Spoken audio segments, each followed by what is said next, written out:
G'day, I'm Ash. In today's video, we've been taking a look at some of the things that I've enjoyed playing during 2023.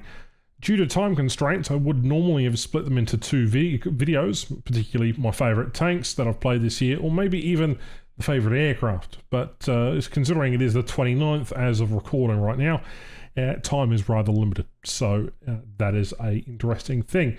Now, everything on this list is, well, something that I've enjoyed playing. They're not all in order, but do us a favour, subscribe, and tell me in the comments down below what are your favourite vehicles that you have played this year. The first vehicle on the list is the MiG-29G.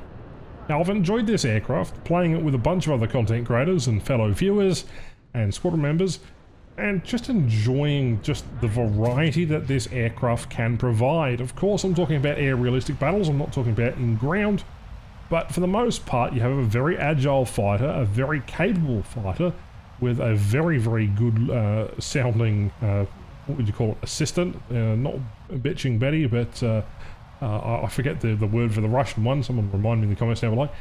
And what you also have is 6 R-73s, which just do God's work and just makes Russia look like a competent air force.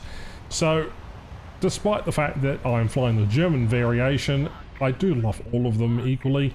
I don't know what my favourite version is specifically, but this thing just pulls and just does all the right things and just launch things. And with the HMD as well, you just fling missiles in any direction as long as you're pointed at a direction. And it's just good fun. A lot of flares, but not a great deal of chaff. Two engines make light work of acceleration, and well, you can basically intercept and catch anything in the game. It's rather fascinating. Something just about the angular look of just Russian jets that makes them look like, I don't know, the equivalent of the fascination with World War II German technology. They've kind of got this big, very imposing sort of feel or look to them, and while they might be very simplistic in most aspects, they are certainly one of my favourite looking aircraft, and so that's why I really like the MiG-29s. Now, it wouldn't be a list without featuring the Strikemaster. I know I've reused this footage before, but essentially it came out of my Strikemaster review video. This machine has been such a little gem that I can't really describe it. Yeah, its guns are a little bit pitiful.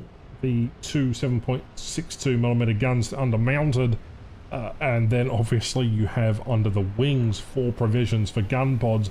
This machine is just a sewing machine on steroids. Gets an air spawn, it does all the right things. It's battle rating 6.3, so you're not really going to fight a lot of contemporary jet aircraft, although F3Ds are a common occurrence. For me, this thing, being a New Zealand aircraft is a part of my heritage. It's a fun fact, if you didn't know, I'm also part Kiwi as well as Australian. Some people don't remember that. But this, I'd love to see more New Zealand aircraft. Maybe we'd get an A4K, for example, later down the line. But this thing is nimble, it's light, it doesn't have any armor, and it's just perfectly usable as a light support fighter, and I just love the way that it plays. Now, contrary to popular belief, I really enjoyed the submarine event. A lot of people said that the submarine event was too hard or too boring or just really unnecessary, but there was a set of game mechanics which made this particularly interesting. Not only the way that they spotted vehicles, but how they spotted submarines, as well as the use of anti-aircraft and the use of submarines. It just generally made for an interesting time. At first it was a little one-sided, with people rushing in and learning how to basically bum rush the submarines, but once you got into a cheeky spot where your periscope was just below periscope depth, you could do 43 kilometers an hour, which allowed you to charge all the ships, launch torpedoes, and it was incredible fun. So I really enjoyed playing the submarines, even if they are boats, and, well, boat gameplay. It is what it is. I just thought that the U-boats were a fantastic game mode and a fresh breath of life in Warthunder. You can't talk about fresh breath of life without talking about the 11th anniversary vehicle. Now, it would be STM Tiger on this list, except I didn't play it a great deal this year. But the TOG came out and I played the living daylights out of this machine. It is a slow, cumbersome, outdated vehicle that was supposed to go over trenches in a World War I style fashion. In War Thunder it acts the same as basically a rolling pillbox, but a little less effective. And it just has a really good gun, and well, you can decorate it with obscene things and just have a bunch of fun with friends. It's a one-of-a-kind vehicle that we probably won't ever see again, and that's a shame. Similar to the STM Tiger and even the Mouse, it has a legendary status within the gaming community because, well, why wouldn't it? And for me, it represents a lot of fun moments that I've had over this, well, short couple of years, because having something so funky and so brutal is just... Norden, stop head patting me. It's just a lot of fun, and if you can have fun in War Thunder, you tend to forget about most of its problems. Therefore, well, the game becomes more enjoyable and you generally have a better time. Operation Rocky Pillars is a brand new map that's been introduced within the last couple of updates. It did have a rocky reputation for being the most foggy map in War Thunder by being 89% cloud and fog, and only having about 2% daylight and therefore visibility. Otherwise, when it does have no fog and when the weather isn't complete garbage and when people aren't yelling at Gallagen to stop implementing horrible changes, this map has been utter fun. Particularly what I'm doing now in the F-16 is what we call a river run, at least my squadron does. And back in the day in 2015, 2014, we used to call these river runs, and it was basically a map of the Earth. You follow the river around and just have a bunch of fun. The other thing I really enjoyed about this map wasn't particularly what I'm doing now, but the big rocky pillars that are at the edge or sort of the middle of the map near the combat zone.